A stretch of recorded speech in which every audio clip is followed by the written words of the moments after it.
तो हम लोग सीख रहे हैं बर्नौलीज थ्योरम का एप्लीकेशन कि अलग अलग कंडीशन में जो बर्नौलीज प्रिंसिपल है उसको यूज कैसे करें।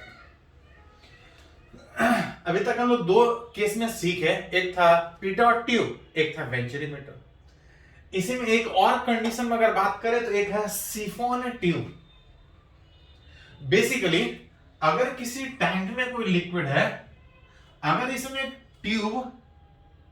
एक ट्यूब इस तरह से अगर जोड़ के रखें, एक बार अगर लिक्विड को सक करके छोड़ दीजिएगा, एक बार लिक्विड को खींच के सक करके छोड़िएगा तो ये लिक्विड अपने आप गिर जाता है। मतलब इस डिवाइस से बिना मैकेनिकली कोई वर्क किए हुए कहीं ऊपर अगर कोई लिक्विड रखा है तो आप नीचे ट्रांसफर कर सकते हैं बिना कोई मैकेनिकल वर्क के। And that tube is called as siphon tube। अथवा से रिलेट करेंगे ऐसा कब पॉसिबल होगा, पॉसिबल होगा तो किस कंडीशन में पॉसिबल होगा, अगर पॉसिबल है तो लिक्विड किस वेलोसिटी से बाहर निकलेगा, कैसे यूज करेंगे उसके बारे में। एक बार अगर शक कीजिएगा तो कुछ वेलोसिटी से लिक्विड बाहर निकल रहा होगा, और अगर ये ट्यूब से अगर लिक्विड नहीं जा रहा है तो हर जगह चाहे जिस भी पॉइंट अंदर में कंसीडर कीजिएगा हर जगह वेलोसिटी सेम होगा। यहां वेलोसिटी भी तो यहां भी वेलोसिटी भी, यहां से यहां नीचे जा रहा है, नीचे जाने में वेलोसिटी गिरता है, लेकिन तब जब फ्री फॉल में, ये फ्री फॉल में नहीं गिर रहा है, ये ट्यूब के अंदर गिर रहा है। और ट्यूब में जितना लिक्विड यहां से इन करेगा उतना ही यहां लिक्विड जाएगा, उतना ही यहां लिक्विड आएगा। अगर हर जगह एरिया सेम है तो वेलोसिटी सेम होगा, भले ये नीचे क्यों नहीं। हाँ, नीचे वेलोसिटी बढ़ता है लेकिन तब जब वो फ्री फॉल, एयर में फ्री फॉल करता है, ये ट्यूब के अंदर फॉल कर रहा है। अगर इस ट्यूब का एरिया अगर हर जगह सेम है तो हर जगह सेम वेलोसिटी से लिक्विड बाहर निकलेगा, और इस लिक्विड के बाहर निकलने से टैंक का लेवल घट सकता है। लेकिन जनरली जब तक नहीं कुछ बोला जाए हम लोग टैंक बड़ा मान के चलते हैं। और टैंक बड़ा मानने में जब ये लिक्विड बाहर निकलेगा तो इसके लेवल पे कोई ज्यादा फर्क नहीं पड़ेगा, लेकिन तब जब टैंक को बड़ा मानिएगा, कुछ नहीं बोला जाए तो टैंक को हम लोग बड़ा ही मानते हैं। हाँ, आगे हम लोग एक कंडीशन में सीखेंगे कि अगर टैंक बड़ा होने के बजाय अगर इसके कंपेरेबल साइज का हो तो उससे फर्क पड़ेगा।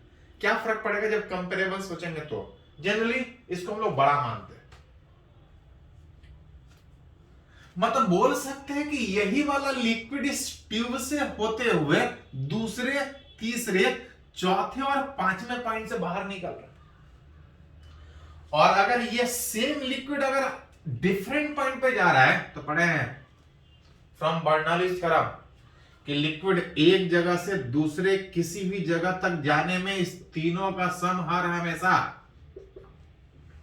कांस्टेंट। अगर इस इक्वेशन को एक एक करके इस लिक्विड में पांचों पॉइंट पर रिलेट कर, क्योंकि सेम लिक्विड 1 से 2 से 3 से 4 से 5 से जाता है, अगर पांचों पॉइंट पे अगर बर्नौलीज थ्योरम रिलेट करें तो सबसे पहला पॉइंट, अगर ये ओपन टू एयर तो उस जगह तो what is the pressure, atmospheric pressure. उस पॉइंट का हाइट ये बताता था कि हाइट और वेलोसिटी से प्रेशर कितना चेंज कर रहा है, व्हाट इज द हाइट। तो हाइट इस बात पे डिपेंड करता था कि रेफरेंस कहां पे ले। अगर रेफरेंस इसी हाइट पे ले तो सर रेफरेंस का वैल्यू 0, हाइट का वैल्यू 0। उस जगह लिक्विड का वेलोसिटी कितना है, अगर टैंक बड़ा मान रहा है तो लिक्विड का वेलोसिटी 0। यही लिक्विड इस 1 से 2 पे जा रहा है, अगर इस 2 पॉइंट पे अगर बर्नौलीज थ्योरम अप्लाई करें व्हाट इज द प्रेशर, तो पढ़े सेम लेवल पे प्रेशर सेम होता है। लेकिन याद कीजिए सेम लेवल पे प्रेशर सेम तब होता है जब लिक्विड रेस्ट में होता है।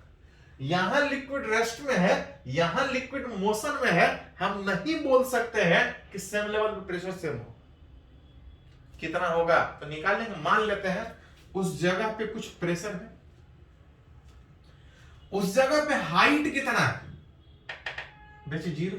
उस जगह पे वेलोसिटी कितना है, कुछ हो, देखते हैं कितना हो। यही लिक्विड इस तीसरे पॉइंट से इस ट्यूब में पास कर रहा है, अगर उस तीसरे पॉइंट पे अगर बर्नौलीज थ्योरम अप्लाई करने का बात करें, लेवल अलग है, प्रेशर अलग होगा, कुछ होगा, मान लेते हैं P3। ट्यूब ऊपर मान लेते हैं H1 हाइट तक है, नीचे H हाइट तक कुछ होगा। अगर रेफरेंस यहां लिए हैं तो तीसरा वाला पॉइंट H1 हाइट ऊपर, रो जी H1, वहां वेलोसिटी V। यही लिक्विड फिर यहां पे आ रहा है, इस चौथे वाले पॉइंट पे भले ही लेवल सेम दिख रहा हो, सेम लिक्विड दिख रहा हो, लेकिन प्रेशर सेम नहीं होगा। लिक्विड रेस्ट में, मोशन में कुछ होगा प्रेशर। रेफरेंस इसी लेवल पे सोच रहे हैं, कुछ वेलोसिटी होगा। यही लिक्विड पांचवें पॉइंट से बाहर निकल रहा है, जहां बाहर निकल रहा है which is open to air. ये लिक्विड बाहर एयर में बाहर निकल रहा है, open to air, atmospheric pressure.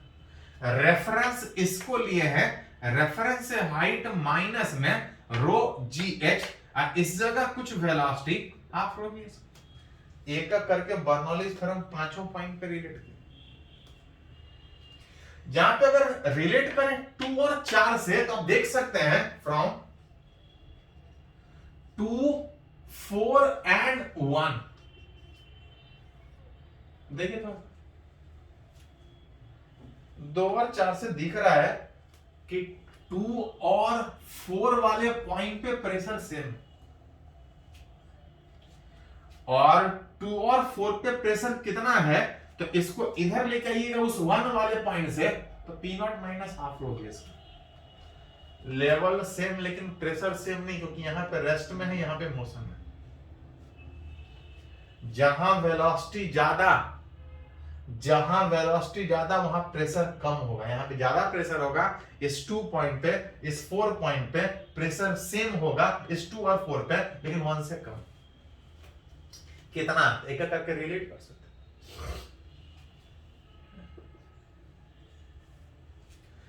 साथ साथ थोड़ा सा अगर और रिलेट कीजिए 1 एंड 5, फ्रॉम 1 एंड 5 आप देख सकते हैं कि 1 एंड 5 में P0 बराबर P0 माइनस रो जी H plus half rho v h. P0 cancel out, rho जी एच इधर जाएगा, आप लिख सकते हैं what is the velocity, H इस लिक्विड के फ्री सरफेस से कितना नीचे ट्यूब है। जितना ज्यादा नीचे ट्यूब होगा लिक्विड, उतने ज्यादा वेलोसिटी से बाहर निकलेगा। इसी में एक और कंडीशन में अगर थोड़ा सा रिलेट करें फ्रॉम, अगर चलिए किसी और को रिलेट करते हैं, चलिए मान लेते हैं 1 और 3 को ही रिलेट करते हैं।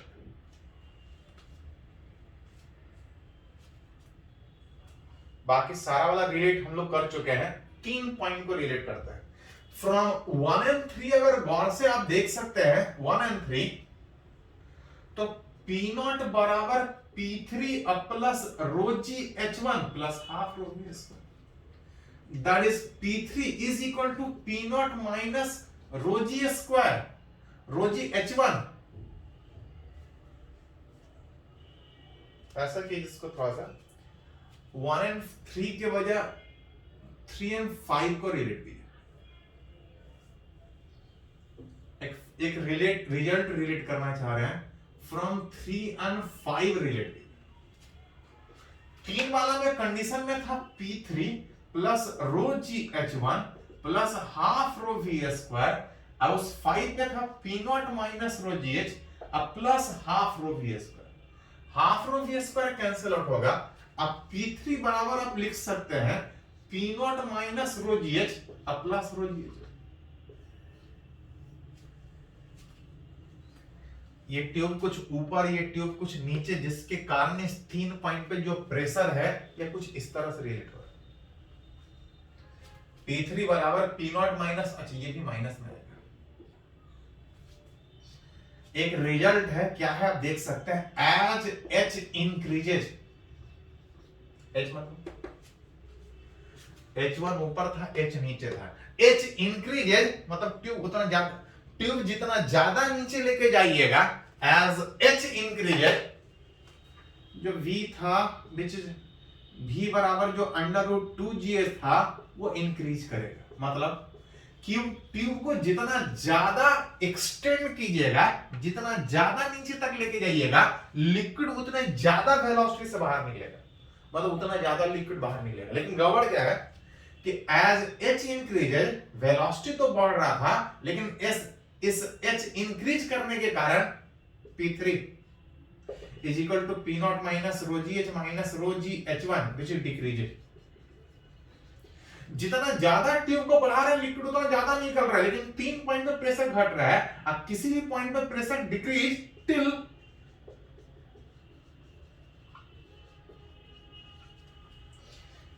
किसी पॉइंट पे प्रेशर घट सकता है, घटते घटते जीरो हो सकता है, किसी पॉइंट पे नेगेटिव प्रेशर नहीं हो सकता। जितना ट्यूब बढ़ा रहे थे लिक्विड उतना ज्यादा वेलोसिटी से बाहर निकल रहा था, लेकिन इस 3 पॉइंट पे जो प्रेशर था घटते घटते जीरो हो जाएगा, वहां पे एक वैक्यूम क्रिएट होगा, उसके बाद प्रेशर क्रिएट, वहां उसके बाद नेगेटिव में हो ही नहीं सकता। मतलब H इंक्रीज करेगा, वेलोसिटी इंक्रीज करेगा, लेकिन 3 पॉइंट पे प्रेशर घटते घटते जीरो होने के कारण इस प्रोसेस को बोला जाता है कैविटेशन प्रोसेस। लिक्विड बाहर निकल रहा है, एक लिमिट के बाद वहां पे वैक्यूम क्रिएट होगा, और जैसे यहां पे वैक्यूम क्रिएट होगा तो लिक्विड बाहर निकल ही नहीं पाएगा। दैट इज आप बोल सकते हैं कि liquid will comes out from tube when P3 is equal to P0 minus rho GH1 should be greater than 0। जहां वैक्यूम क्रिएट हो गया तो लिक्विड ऐसे ही बाहर वहां से निकलेगा, and that process is called as cavitation process. मतलब ट्यूब को एक्सटेंड कीजिएगा तो लिक्विड ज्यादा आएगा, लेकिन एक लिमिट तक ज्यादा आएगा, एक लिमिट के बाद ज्यादा बढ़ा दीजिएगा तो यहाँ पे प्रेशर इतना घटेगा, वैक्यूम क्रिएट हो जाएगा, लिक्विड बाहर निकल ही नहीं पाएगा। उसके बाद ट्यूब को कितना भी खींचते रहे उससे कोई फर्क नहीं पड़ता। मतलब लिक्विड तभी तक बाहर आएगा जब 3 पॉइंट पे प्रेशर पॉजिटिव कुछ हो। दैट इज लिख सकते हैं रो GH प्लस H1 का value should be greater than P0, sorry less than P0। ये उधर चला जाएगा, लेस देन में आ जाएगा। दैट इज H का वैल्यू या H प्लस H1 का maximum value should be P0 by rho. Maximum liquid बाहर निकलेगा इस कंडीशन में, ज्यादा H1 जो ऊपर ट्यूब था उसको हटा सकते हैं, जो भी ट्यूब होगा नीचे रखेंगे, जितना ज्यादा नीचे रखेंगे वेलोसिटी उतना ज्यादा आएगा, लिक्विड उतना जल्दी ट्रांसफर होगा। तो कब ट्रांसफर होगा कब नहीं ट्रांसफर होगा, बर्नौली थ्योरम कैसे यूज करेंगे अलग अलग पॉइंट पे आप चाहे तो रिलेट कर सकते हैं। एक आध एप्लीकेशन और हम लोग बात करते हैं, पहले इसको नोट कीजिए।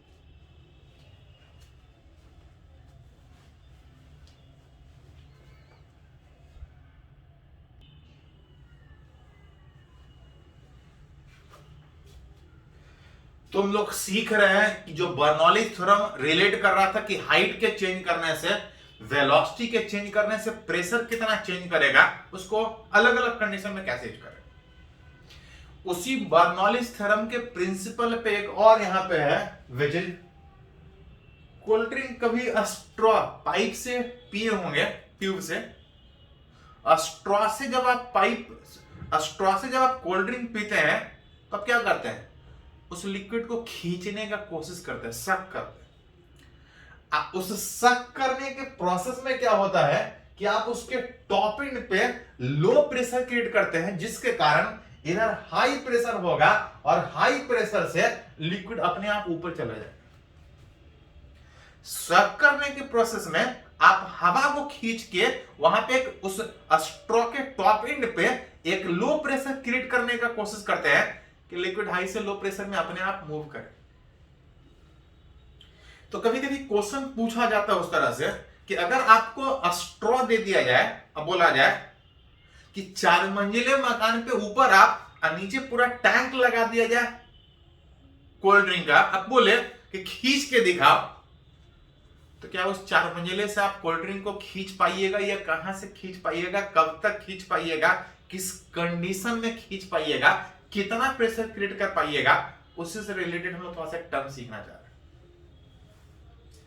जब आप स्ट्रॉ से कोल्ड ड्रिंक वाटर पीने का कोशिश कीजिएगा, इसके माउथ पे एक लो प्रेशर क्रिएट कीजिएगा। क्वेश्चन तक कितना तो पढ़े हैं कि अगर यही लिक्विड इस वन पॉइंट से मूव करता हुआ अगर इस दूसरे पॉइंट तक पहुंच रहा है, इस स्ट्रॉ के थ्रू पहुंच रहा है फ्रॉम बर्नौली थ्योरम, इस तीनों का सम हमेशा कांस्टेंट रहे। अगर इस बर्नौलीज थ्योरम को इस 1 और 2 पॉइंट के बीच अगर लगाए तो पता है 1 point open to air, what is the pressure? Atmosphere pressure. ये हाइट बताता था। हाइट इस बात पे डिपेंड करता है कि रेफरेंस कहां से लें। अगर यही रेफरेंस लें तो हाइट 0। जब आप उस लिक्विड को खींचिएगा तो लिक्विड बाहर निकलेगा, जिसका लेवल बढ़ेगा। लेकिन जब तक नहीं कुछ बोला जाए, टैंक को हम लोग बड़ा मानते हैं। आगे एक आध कंडीशन में सीखेंगे जब टैंक कंपेरेबल हो।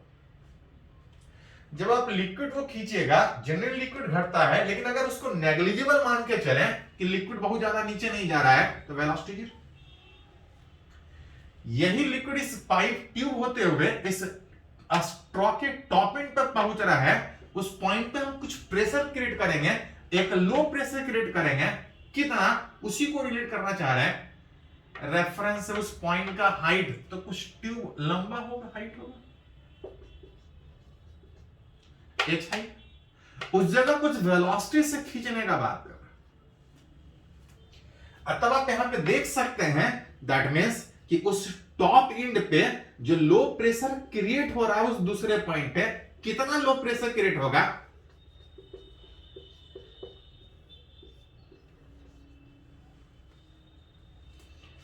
अगर आप उस स्ट्रॉ से लिक्विड को खींचने का कोशिश कर रहे हैं इतना हाइट ऊपर, अगर इतने वेलोसिटी से, तो इस उस टॉप एंड पे एक लो प्रेशर कितना क्रिएट करना पड़ेगा? P नॉट माइनस रो जी H minus half rho V square. जितना आप ज्यादा ऊपर से खींचने का कोशिश कीजिएगा, आपको उतना लो प्रेशर क्रिएट करना पड़ेगा। आपको खींचने में उतना ज्यादा मेहनत करना पड़ेगा। प्रैक्टिकली इसको समझने के लिए अगर वेलोसिटी को 0 कर दे, वेलोसिटी 0 मतलब कि किसी तरह से माउथ तक पहुंच जाए, वेलोसिटी देना जरूरी नहीं है, क्योंकि जितना ज्यादा वेलोसिटी से खींचेंगे आपको मेहनत उतना ज्यादा करना पड़ेगा। समझने के लिए फॉर अगर v अगर 0 हो जाए, मतलब लिक्विड को अगर जस्ट खींचना हो, तो उस लो प्रेशर उस टॉप एंड पे जो लगाना पड़ेगा P नॉट माइनस रो जी एच। एज h इंक्रीजेज, जैसे जैसे h बढ़ेगा, जो उस 2 पॉइंट पे जो प्रेशर आपको क्रिएट करना पड़ रहा था वो और लो क्रिएट करना पड़ेगा, मतलब और ज्यादा मेहनत करना पड़ेगा उस लिक्विड को खींचने में। टिल P2 डिक्रीजेज, घटाना पड़ेगा टिल इट्स वैल्यू बिकम्स 0। आप उसको खींच पाइएगा, तब तक खींच पाइएगा जब तक प्रेशर घटाते घटाते वहां पे वैक्यूम क्रिएट नहीं कर दीजिए। उससे ज्यादा मेहनत कर ही नहीं सकते। मैक्सिमम उस स्ट्रॉ के टॉप एंड पे आप एक वैक्यूम क्रिएट कर सकते हैं। मतलब बोल सकते हैं hence we can suck the liquid, हम लिक्विड को खींच सकते हैं। We can suck the liquid through a straw, उस स्ट्रॉ से हम लिक्विड को ऊपर खींच पाएंगे टिल P2 जो प्रेशर था P nought minus rho ji H, it should be positive, negative नहीं होना चाहिए। मतलब H का value should be less than P nought by rho G. Maximum इतने, दैट इज मैक्सिमम आप उस लिक्विड को उस टॉप एंड पे इतने हाइट से आप खींच पाएंगे। जैसे समझने के लिए अगर हम वाटर को खींचने का बात करें तो मैक्सिमम कितने हाइट से हम खींच पाएंगे? तो P nought by rho G में एटमॉस्फेरिक प्रेशर होता है 1.01 into 10 to the power 5, density water का 10 टू द पावर 3, जिसको अप्रोक्सीमेटली लिखिएगा। मैक्सिमम अगर आपको पानी खींचने बोला जाए, आप मशीन ले आइए, चाहे जो लेके आना है आ जाइए, मैक्सिमम आप टॉप एंड पे वैक्यूम क्रिएट कर सकते हैं। और अगर टॉपिंग पे वैक्यूम क्रिएट कर दिए तो मैक्सिमम कितने हाइट से आप वाटर को खींच सकते हैं? 10 मीटर, लगभग 30 फीट, लगभग 3 मंजिला मकान से आप पानी को खींच सकते हैं। 3 मंजिला मकान, ये मशीन का कैपेबिलिटी है। मैक्सिमम मशीन वैक्यूम क्रिएट कर सकता है। आप अपना कैपेबिलिटी छत पे चढ़ के एक स्ट्रॉ से, एक पाइप से लिक्विड को खींचने का कोशिश कीजिए कि आपका कैपेबिलिटी कितना है, आप कितना ऊपर से खींच सकते हैं। 1 मंजिला मकान, 2 मंजिला मकान, 3 मंजिला मकान, तो ये मशीन का कैपेबिलिटी है। अपना कैपेबिलिटी उस तरह से आप चेक कर सकते हैं। एक और छोटा सा पॉइंट इस पे है, इसको बात करेंगे, इसको थोड़ा सा नोट कर लीजिए।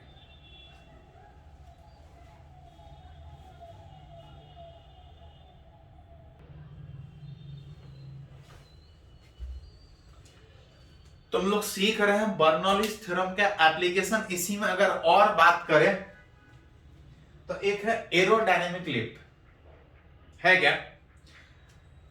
हेलीकॉप्टर ऊपर उड़ता है क्योंकि उसमें ब्लेड होता है, ब्लेड रोटेट करता है, कुछ फोर्स लगा रहा होगा, ऊपर उड़ता है। वो आपको थोड़ा समझ में आता होगा। याद कीजिए, एरोप्लेन में तो कोई विंग नहीं होता है। एरोप्लेन में कोई विंग नहीं होता है, तो क्वेश्चन उठता है कि उसको ऊपर कौन ढकेल रहा होता है? Heavy weight. एरोप्लेन में बहुत ज्यादा वेट होता है, वेट नीचे, वो नीचे गिरना चाहिए, ऊपर उठना ही नहीं चाहिए। हेलीकॉप्टर ऊपर उठ रहा है ब्लेड के कारण, वो समझ में आता है। क्वेश्चन ये उठता है कि एरोप्लेन क्यों ऊपर उठता है, उसको कौन ऊपर उठा रहा होता है?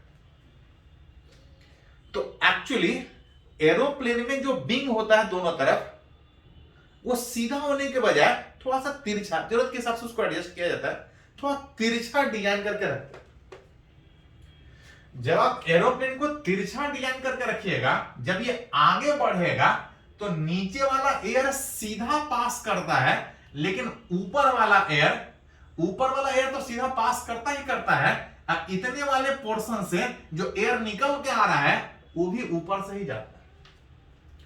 मतलब नीचे वाला एयर सीधा सीधा कुछ कम वेलोसिटी से, ऊपर वाला एयर इधर से भी और इधर वाला भी एयर उधर से जाने के कारण नीचे के कंपेयर में ऊपर वाला एयर का वेलोसिटी ज्यादा होता है। Which is the wings of aeroplane is designed such that velocity of air above the wing is greater than below it.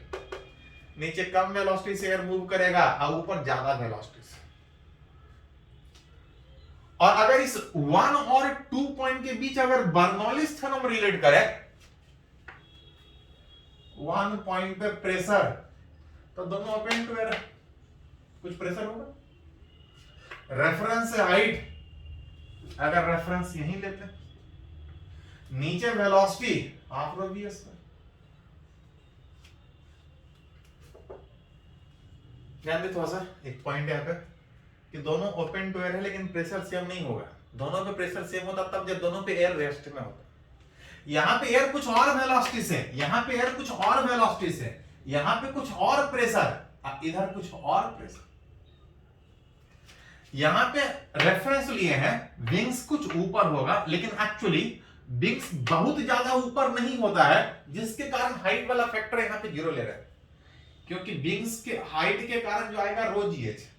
एक तो हाइट बहुत कम होता है, और जो मोशन हो रहा है वो किसका मोशन हो रहा है? एयर का, जिसका डेंसिटी बहुत कम होता है। ये भी कम और ये भी कम, इस रेफरेंस से हाइट का बहुत ज्यादा एयर में फर्क नहीं पड़ता। यहां पे जो रेफरेंस था, हाइट का बात कीजिएगा तो उसका भी हाइट लगभग 0, कुछ वेलोसिटी से एयर पास कर रहा था, जिसमें इस तरह से डिजाइन था कि वेलोसिटी यहां पे ज्यादा, और जहां वेलोसिटी ज्यादा होगा वहां पे प्रेशर कम क्रिएट होगा, और जहां वेलोसिटी कम है वहां प्रेशर ज्यादा क्रिएट होगा, जिसके कारण उस एरोप्लेन के आगे बढ़ने में ऊपर कम प्रेशर और नीचे ज्यादा प्रेशर होने के कारण एरोप्लेन के ऊपर एक अपवर्ड फोर्स लगता है, विच इज उस एयर के डिफरेंट वेलोसिटी होने के कारण एक प्रेशर डिफरेंस क्रिएट होगा, जिसमें नीचे ज्यादा प्रेशर लगेगा। कितना? Half rho v2 square minus v1 square. Due to this pressure difference,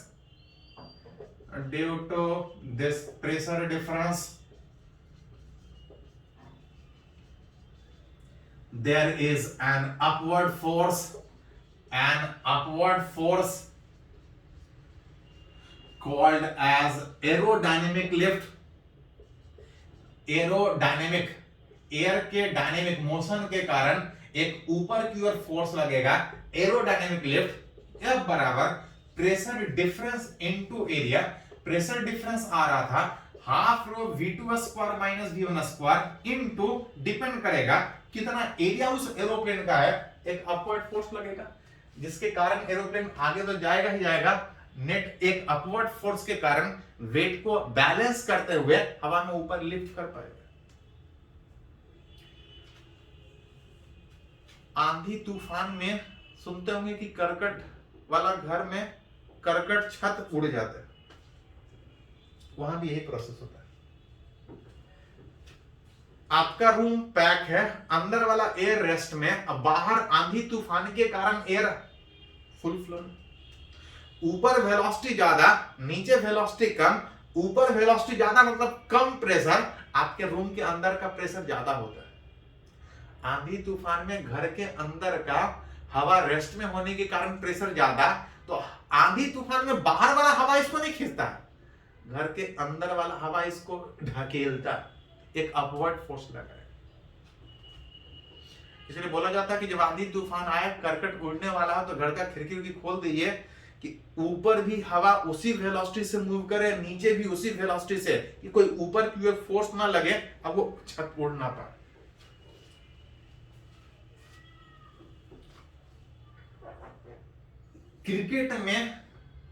cricket में इस बर्नौलीज थ्योरम का बहुत सारा एप्लीकेशन। फ्लाइटेड बॉल नॉर्मल जब आप फेंकते हैं तो इस तरह से जाता है, लेकिन जो फ्लाइटेड बॉल होता है वो इस तरह से आता है। फ्लाइटेड बॉल भी बर्नौलीज थ्योरम पे भी काम करता है। एक्चुअली जब बॉल को फ्लाइट करना हो तो बॉल को सीधा फेंकने के बजाय बॉल को रोल करके फेंका जाता है, घुमा के सामने फेंकेगा। घुमा के जब फेंकिएगा, जब घुमा के फेंकिएगा उस बॉल को, तो उस बॉल के हर पॉइंट आगे तो जा ही रहा था और साथ साथ घूम भी रहा था, और उस घूमने में सर्कुलर मोशन में पढ़े होंगे कि घूमने में एक और वेलोसिटी ओमेगा आर, ये इस तरह से घूमने के कारण ऊपर वाला पॉइंट आगे की ओर जाएगा, अब नीचे वाला पॉइंट पीछे की ओर जाएगा, जिसमें ऊपर वेलोसिटी ज्यादा और नीचे वेलोसिटी कम। ऊपर वेलोसिटी ज्यादा होने के कारण ऊपर लो प्रेशर और नीचे हाई प्रेशर, जिसके कारण बॉल सीधा जाने के बजाय बॉल फ्लाइट करके इस तरह से लूप लेके जाता है। तो क्रिकेट में बहुत सारे एप्लीकेशन है, जैसा जरूरत पड़े वैसा आप लिख सकते। तो आज वाले लेक्चर में इतना ही। एक एप्लीकेशन बचा हुआ है इस बर्नौलीज थ्योरम का, जिससे हमेशा क्वेश्चन पूछता है नेक्स्ट लेक्चर, इसको थोड़ा नोट कर लीजिए।